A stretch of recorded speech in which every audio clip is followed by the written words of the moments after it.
Time to play the game!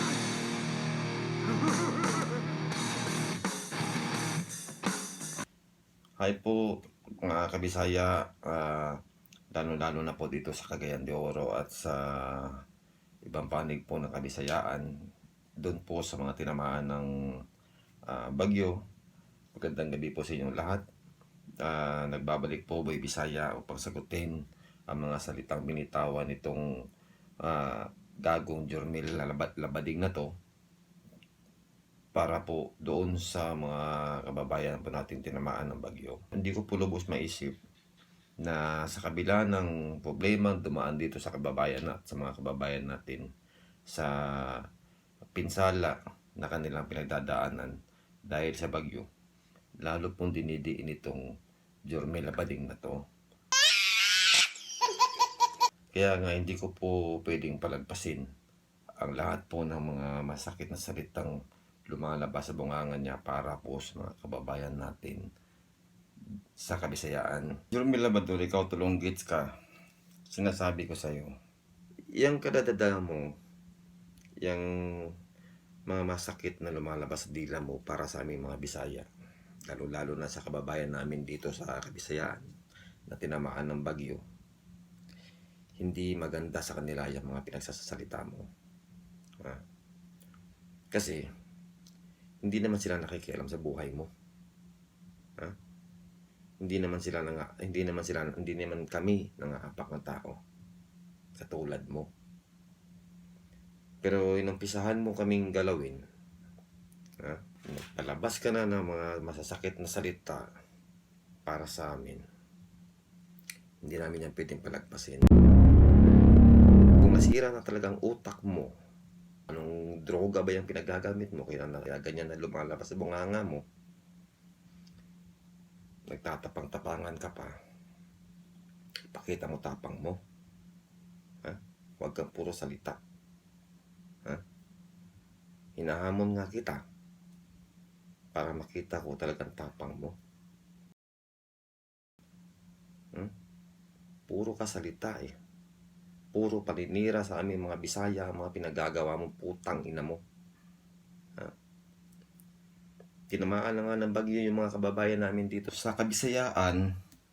Pagsasabihan mo pa na hindi na mahirap na makabangon, gago kang putang ina ka. Akala mo ba sasantuhin kita?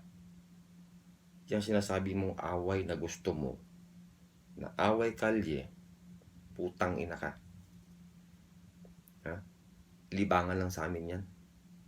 Libangan na yan dito sa amin sa Mindanao. Gago. Hindi away para sa amin yan. Sa'yo away na ba yan? Putang ina mo. Isa kang duwag. Isa kang putang inang duwag, Jormel.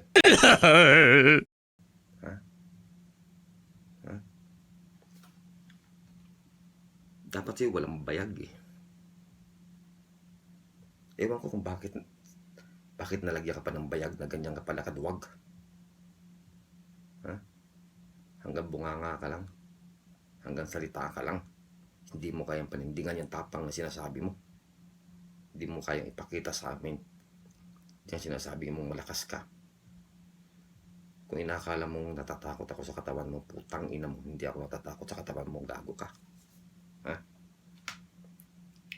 Kung inakala mong aatas ako sa panghahamon ko sa iyo, putang ina ka. Hindi.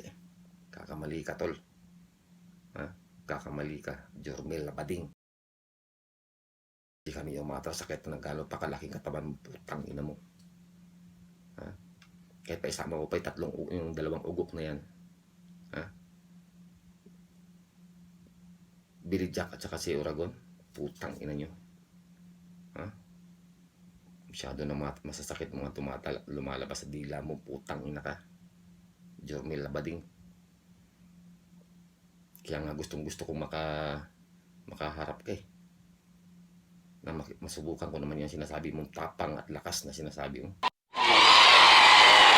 Bakit mo magsalita sa mga Bisayang kababayan namin, gago ka. Tinamaan na nga ng bagyo, nahihirapan na nga sa sitwasyon nilang ginaganyan mo pang gago ka, putang ina ka. Isa kang duwag ka, Duwag ka, Jormel Labading. Di ka dapat nagkaroon ng bayag. Ha? Kasi masyado ka mabunganga. Ha? Alam mo, nagigigil na talaga ako sa'yo eh. Ha? Nagigigil na talaga ako sa'yo. Gusto ko na kasi makita na gumagapang ka na lang humihingi ng tawad sa mga Bisaya. Ha?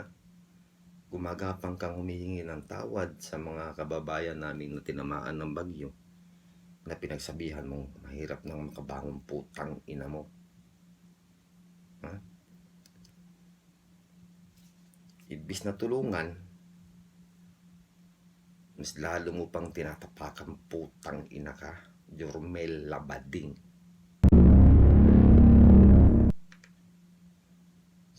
Ha?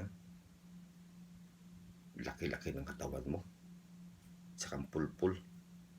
Ha?